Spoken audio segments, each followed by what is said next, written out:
Hello and welcome. That is Willow, Hello there.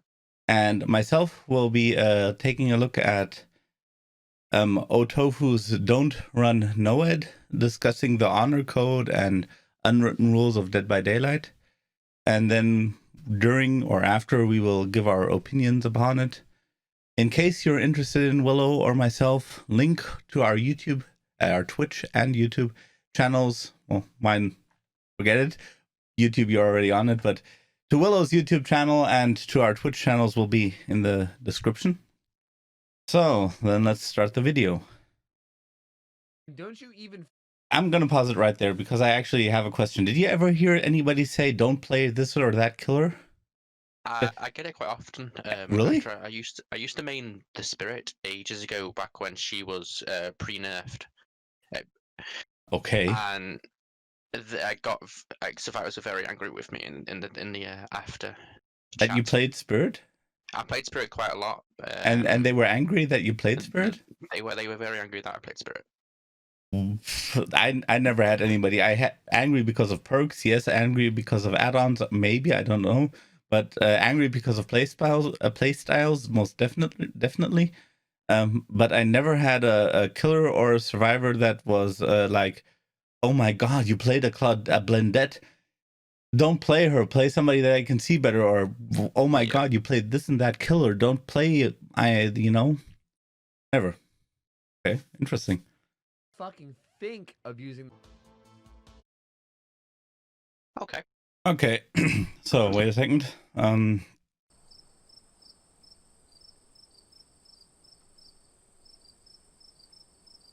So I will probably condense all that where we were just listening to like a time lapse thing. Because I'll link the original video down below for anybody who wants to see it who hasn't seen it, which is probably nobody who hasn't seen it who clicks on this video. But yeah. So first off, I would like to get a few things off my chest. Don't know. Do you know the streamer and YouTuber Time? Yes. Okay. Time once did a similar video, and I never knew about this honor code system, this tightnet community. That's a bit new. He never mentioned anything of that. I know about the dark times and stuff, but the first thing that the first thing that springs to mind that he said is, "What is fun?" And I understand the notion of having both people having fun, having an even match, having a sporting competition where both sides felt like they had all the options and but still had a challenge against them. So it was more or less all up in the air and based on skill. But Time once said, "What is fun? Maybe fun for a killer is face camping." I mean, it's boring for him, and I must say it would be boring for me. The most interesting type of camping that I see is, proxy camping, but it's not that effective unless people come save. So it always depends on the decision, but that's just one of the things. What is fun? Well, something that's fun for one person isn't fun for the other. That's one point that I would just like to throw out there that we can discuss. Then the next point is, if you look at the game mechanics, and I find it a little bit interesting that he mentioned a game as a reference point where he said, "Oh yeah, well, if you look at this game, it's quite kind of evened out." Well, yes. Although he also said that was infuriating, I'd like to bring a different analogy. If you have a shooter game, Call of Duty, PUBG, whatever, nobody in their right mind would go for the guy with full health, and unless there are very specific circumstances, and ignore the person who's almost dead when they can kill the person who's almost dead and then go after the person with full health. So, well, let's say, for example, tunneling, in quotes, tunneling. theoretically, it's the best strategy. You have an option of excluding borrowed time. You have the option of either having one hit to down somebody or 2 hits to down somebody. So if somebody does a really stupid save, should you go after the guy that's more difficult to down, or the one that's already that you can down with 1 hit, and then maybe take out of the game earlier? I mean, it is PvP. It's just 1 person against 4. So just from a simple logic perspective, not that I'm saying tunneling is a good idea or anything. I mean, that's why they make your choice, although you have to be a certain amount of distance away. And the developers, they seem to always implement ideas based on how they think the game should work ideally. And because of that, a lot of perks, I feel like, are not used because they have a very specific set of conditions to work effectively. And that would more or less imply that there is I feel like the devs might actually feel like there is a sort of a game code, not honor code, a game code system, maybe an honor code system, how the game is supposed to be played. And anybody who doesn't play it like that doesn't fit in. A good example would be Insidious, because when can you use Insidious except pace camping? Insidious is a perk that's meant to be there to defend one specific area, but there isn't there isn't really a situation where you can defend one specific area, except maybe the hatch. And even then, it's not like you're invisible, like you're the Wraith or something like that. You just don't have a terror radius. So anyway, so there's the whole game mechanic side where I feel like, okay, yeah, I understand why you're angry that you were tunneled, but on the other hand, you're asking people to do the less smart choice so that you have a better chance. You're asking people to go easy on you. You're not asking the killer to do the right or the intelligent decision. Same thing goes for going for saves. You know, if a killer is camping, isn't it the best idea just to do gens and hope for the guy to just struggle through the whole phase instead of everybody trying to save and then possibly the whole team going down? Yeah, that's the whole game mechanic type of thing. And then the last thing that I would like to throw in is toxicity. Okay, so I started playing at the end of 2017, so I probably started playing just when this update was hit, and I was really had this add-on, this moonlit add-on that I learned about through an update and thought, you don't have that add-on, you don't have to look to use it. And then I looked at one of my characters, I think even Freddy or something like that, and I thought, oh, I did have it. Okay, well, I can't use it now anymore. Or maybe it was a nurse, I don't know. Anyway, so that's when I started playing. So I wasn't in this tight-knit community. And on the basis of the player numbers and on the basis of how many people stopped playing from the early times, who gave up on the game, getting into a place where it's balanced, I guess you could say, I don't think there are that many people that are left with the honor code system. What I can say is, for myself, I feel like, for example, flashlights and decisive strike are things that just feel unfair as a killer, you know, as somebody who likes playing killer more. So I don't like using flashlights that much. So that's why I just give them away to survive the friends people. I gave you a flashlight. You did. You're giving me loads. Yeah. As well as the reason why I will run no ed is because if a game runs really bad, and you have toxic survivors who teabag, who flashlight you and everything, and they have the gate open, and maybe you have somebody on the hook, maybe you don't, but they just keep trolling you for the full extent of the end game collapse, then it's nice to have at least one option to, punish that kind of behavior, in my opinion. And that's why it's one of the perks that I use. I don't use it to kill everybody in the end at the end of the game. If I were to do that, I'd probably do the Blood Warden, Noed,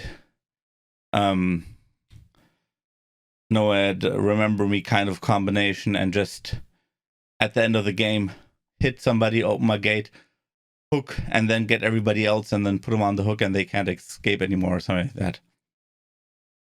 That would be really, really mean. But that's not what I'm interested in. What I'm interested in is not having like 3 people body block the one person I got on the hook and not letting me at least get that one kill. Although I can also understand, trying to save your friend. But that's the reason for example, why I take Noed, not because I feel like, I just want to be toxic. It's just when you had enough toxic survivors in your lobby, you at one point start to say, okay, I have to find a way to punish people, or at least that's what I feel. You have to find a way to, say, okay, you want to be this way, then I'm gonna counter it, and which was a point that he made, that it spirals out of control. So yeah, but that's the thing that I see. I don't, and I always have the feeling that the killers have a bigger disadvantage. The problem with the last sentence that I'll be saying to it, the problem with killers and survivors is we don't have any clear idea which side is more in favor. When you look on YouTube videos and you look at killer videos from Monto, from Noob, or whoever, any kind of killer, any killer main, for especially, you just see they get a 4K, they get a 4K, they get a 4K, they get a 4K, they get a 4K.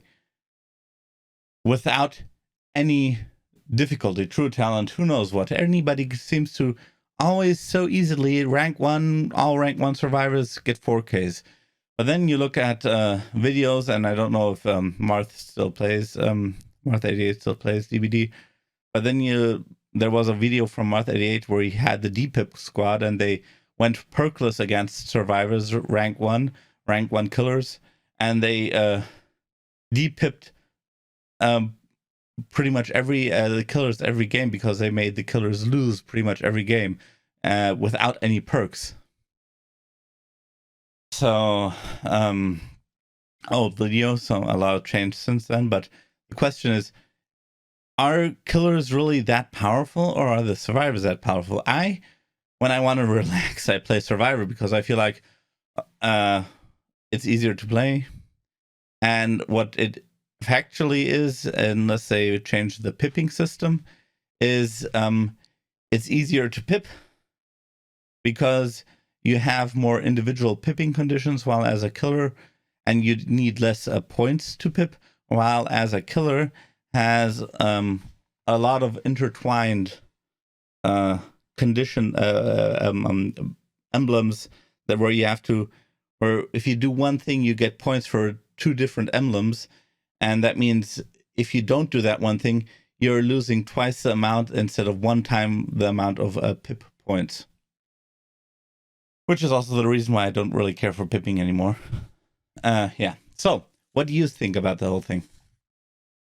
Okay, well, I had no idea that there was an honor system to begin with. That's the first I've heard about it and stuff. So Me too. I know that it is back in the old days. It was Steam matchmaking service, and now it's gone to the Dead by Daylight one. So it's kind of messed it all up, the honor system. So I don't think it really exists anymore for anyone. Yep. So I understand why people get frustrated and why my killers run nowhere and remember me and save the best for last and just what's the one that closes the gates? Blood Warden. Blood Warden, that's the one. At the end, because of survivors who are just really annoying, and they get frustrated with them. And I'm guilty of flashlight clicking in killers. I do it a little bit, but I don't do it as a toxic thing. I do it more as a "here, come chase me" type of thing. Yeah, That makes sense. I understand that, but for example, if you were to go against me and I wouldn't know you, let's say you change your name and I don't realize you're in my lobby, and you would do something like that, chances are I would hardcore ignore you. Yeah. Because Ignore me. yeah. Oh wow. Because I've had survivors try to bait me to follow them, and a lot of times it's survivors that are good at looping, and they try to help their teammate, but it's sort of like having a giant mouse trap and a big block of cheese, and then saying, "Hey, mouse, look, a big block of cheese. Go, get that big block of cheese. Ignore the giant mouse trap that it's on. Just get the big block of cheese." For me. That makes sense. That makes So, sense, yeah. It's happened, I get that. and when I'm chasing somebody, for example, and survivors try to go in the way, or flashlight click, whatever, try to get me to chase them, I might take a swig at them. I might even start chasing them, but more often than not, that's a kind of thing that gets me to ignore them, at least at that moment, very much. Okay. Anyway, flashlight clicking, yeah, okay. And I understand what killers might completely ignore me or might tunnel me and insidious camp me, and things like that. But I think it works both ways. As OhTofu was saying, it works both ways with the perks.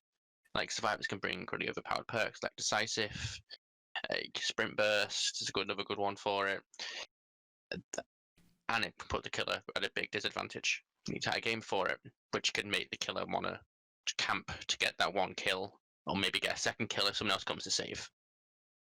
And that can really turn the tide of a game, because it's happened in my games where there's been a Leatherface and he's been camping the hook, and one teammate's going to go save and they've gone down. The next teammate goes, instantly gets downed, and I'm left in a 1v1 with 3 teammates down. Yeah, but in my opinion, that's just bad gameplay from the teammates. Yeah. You know? Yeah. And just out of curiosity, just to sprinkle that in there, which side do you think is more of a, from your personal perspective, is more at an advantage, and which side is more at a disadvantage?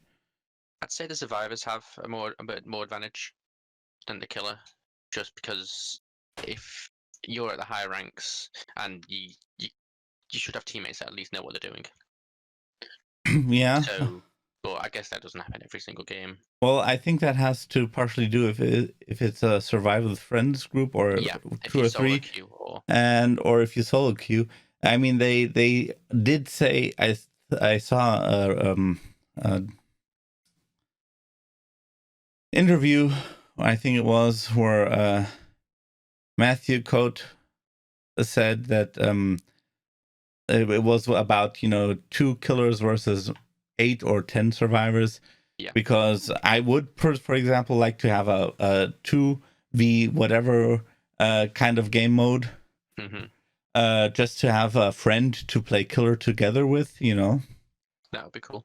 But the point that he made in relations to that question was they're trying to focus the game right now around survive the friends groups. So they're trying to buff as far as I understood, they're trying to buff the solo players by giving them, a certain vision type of abilities when somebody's hooked or something like that. Yeah. Or I think that was the perk that they actually used. But then again, that's having a perk. So that's where they're going with their balancing, based on the survive the friends groups, which is, to be fair, it's it's the only thing that it can do, because you can't control if somebody's in Discord, TeamSpeak, who knows what. And just having the chance to say, oh, the killer is here, don't come save me,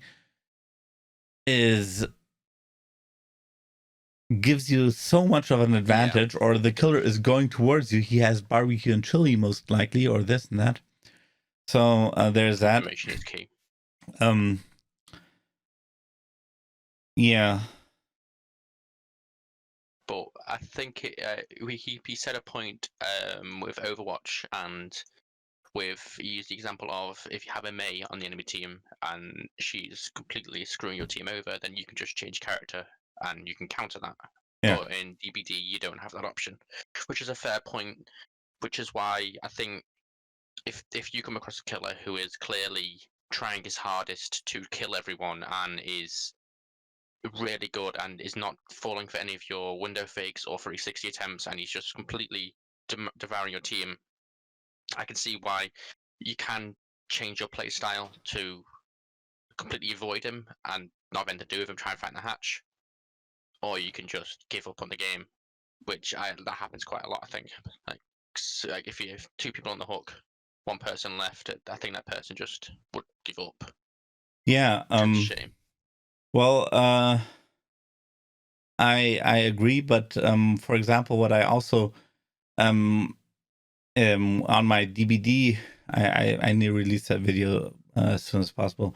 I had a review or a criticism, and one of my main gripes with DBD is that the killers don't have enough versatility. That when I believe that the game is heavily in favor of the survivors to the killers.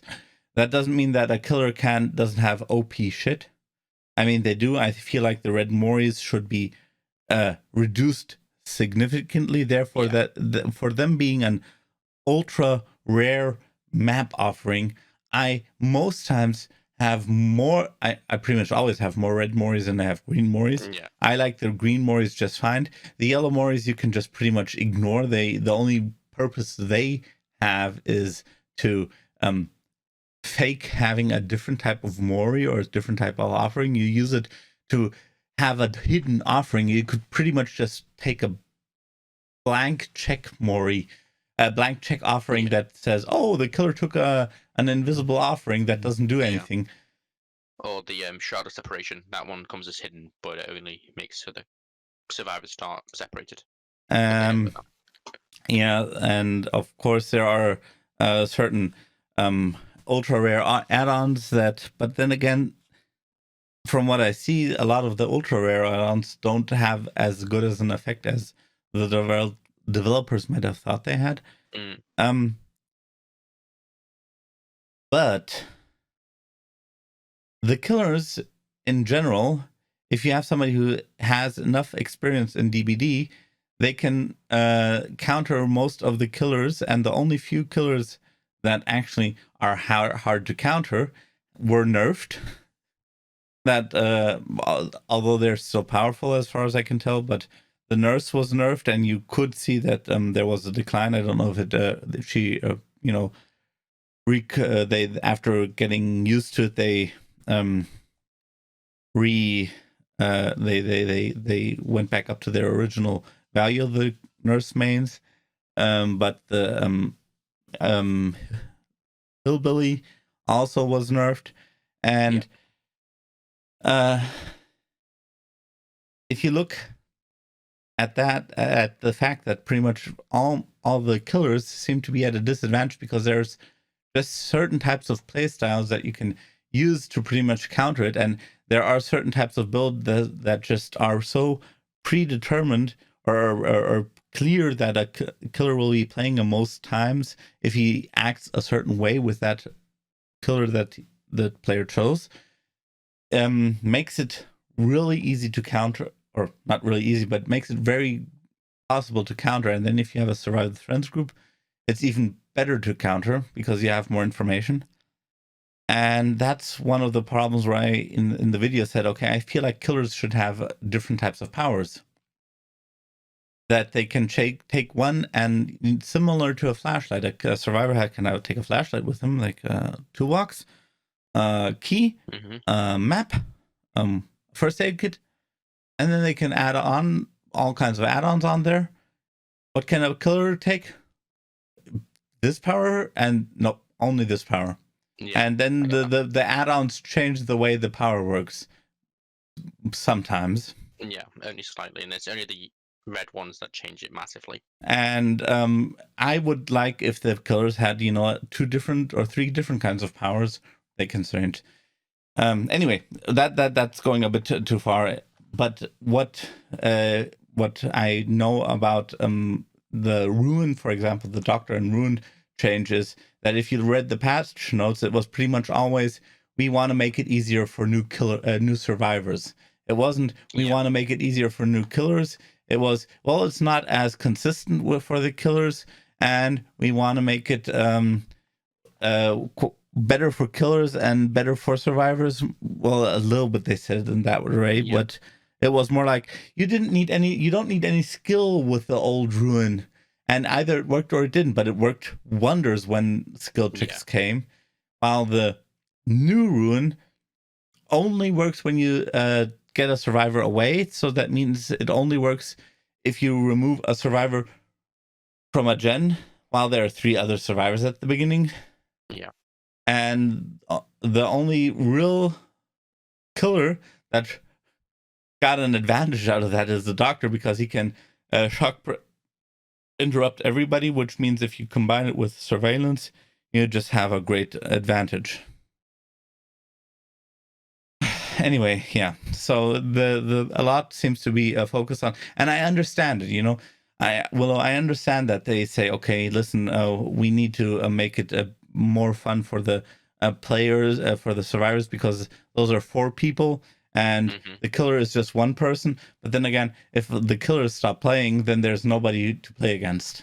Yeah, that makes sense. Yeah. Well, the whole fun thing. What are your thoughts on the more or less final thoughts on the fun thing? Well, I feel like if you're gonna go into a game at Dead by Daylight, you should be ready to have a killer who is just trying to kill you all. He's gonna be one of the strongest perks they can do. So, if I go to a game, I try and avoid the killer to begin with, to see their play style, how they play, and how my teammates are playing. Because if a killer is really good at the game, I want to just do a gens, get out the game, just maybe go for a couple of saves. But if it's a killer who's a newer killer, I will try and take the aggro from my teammates, and I have fun by trying to loop them around and improve the game that way. So the idea of having fun in the game is just, I feel like it can have fun either way. If you know what I mean. I understand. And what do you think about the fact that fun can be different for each person? I mean, to be fair, playing toxically can be fun for a survivor and for a killer as well. So just saying, the argument of Tofu was, well, we trying to make it fun for both sides. Yeah. But what if the way fun works for the one person is to make it not fun, is a way that makes it not fun for the other person? That kind of makes it hard to make it fun for both sides. Well, say I'm playing killer and I see a survivor who's being toxic, who's flashlight clicking or teabagging or trying to chase them. If I feel like I got a good attempt to down them, I will go and chase them, and I'll more than happily hit their body on the hook, or insidious camp them if I have it on, or just proxy camp them because they've annoyed me. If they want to be like that, I can be like that also. I react to how the other opposing team are playing. Same goes with I'm survivor and the killer is face camping, and if I'm running borrowed time, I will more than happily go and take the hit there. Okay, and get them off the hook. So would you agree to the statement, making it fun for both sides is difficult because you don't know how the other side, what's fun for the other side? Yeah. Okay. Would you feel like the best option you have, if you want to make it an enjoyable experience for the whole group, is to just try to not be not do things that are perceived as toxic? I say so. Okay. Yeah. Then what are your final thoughts on things that are perceived as being unfair, like tunneling or face camping? And I use the word perceived because I have had matches where a survivor looped me around the hook for ages. I downed the survivor, hooked him. I saw another survivor onto the other hook, and the only way I couldn't have been perceived as camping or tunneling would have been to ignore what's going on in front of me and let them do whatever they wanted to do at that moment. Yeah. So it what? can be frustrating to get face camped or tunneled, but sometimes if you run the killer around for ages, that killer's going to want you dead, especially if you're on your second hook when the other survivor's only on their first, or if you're injured and the other survivor's fully healed, as you said before. They're going to prioritize the person who's injured to get them down. But do you think it's a valid, strategy to depending on the situation? I'm not saying always, but a valid strategy to go for the one who is injured, or a valid strategy to I'm not necessarily a fan of face camping, but maybe proxy camping or patrolling. Yeah. Do you think those are valid strategies? I have used proxy camping before as a killer, as it is a valid strategy. As I play Ghostface, so it's useful to draw in a survivor. You injure them, and it forces another survivor to stop doing what they're doing to come for a save. So it just slows down the game a lot more. Yeah. So in going for the person who's injured, it makes sense to down them so you can keep pressure on the team. You don't even have to pick him up and hook him. You just got to keep him down. So that means someone else got to come stop doing a generator to come help them while you're chasing someone else. Okay, so final thoughts on toxic behavior.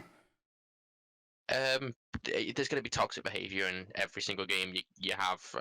It just seems to be quite heavy in DBD, especially Survivor side. I think it's yeah, but I feel like it's not as bad as in LoL or Dota. I've not played Dota, so I'm not sure on that one. Have you played League of Legends? Ages ago, for maybe a couple of weeks. That was a couple of years ago. And was it toxic then? From my memory, I didn't have any toxic games. Okay, then you're lucky. I at least I think so. But I saw a list where it was the most toxic games, and Lola and Dota were on the top list, and I felt like that was pretty accurate. Okay, so is there anything else you want to address? I think pretty much addressed everything in the video. I'm just going back through it to see if there's anything else.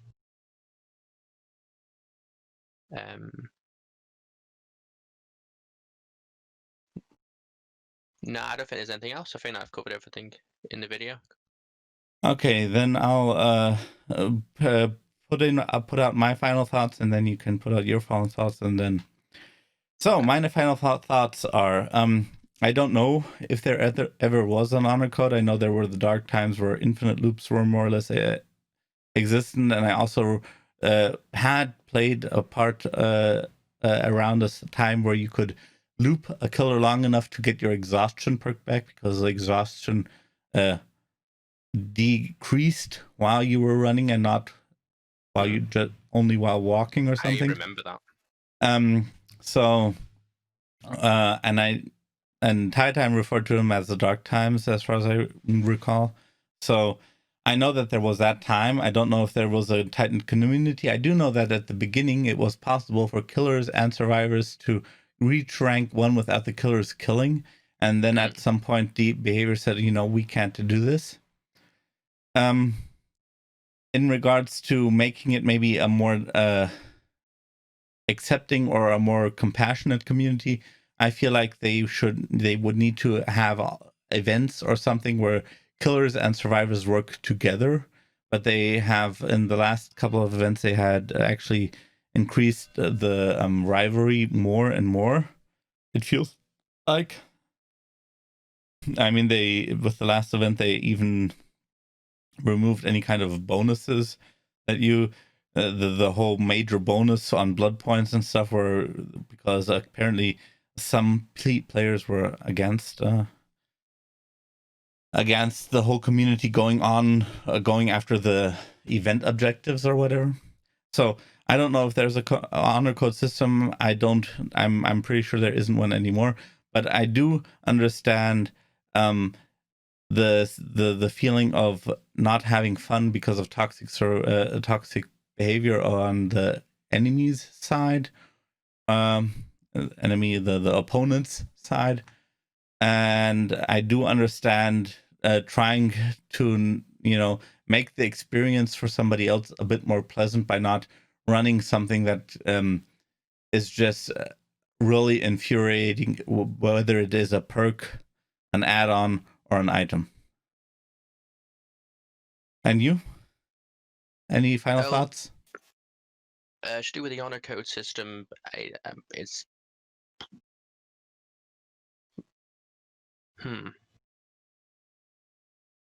there may have been an honor code, there was an honor code system back ages ago when the matchmaking servers were on Steam, but I feel like there's not anymore. First time I'm hearing of it. And again, yep, toxic perks, toxic survivors, toxic killers. It's always going to happen in every game, pretty much. It's just a shame. But yeah, I said everything I needed to say before.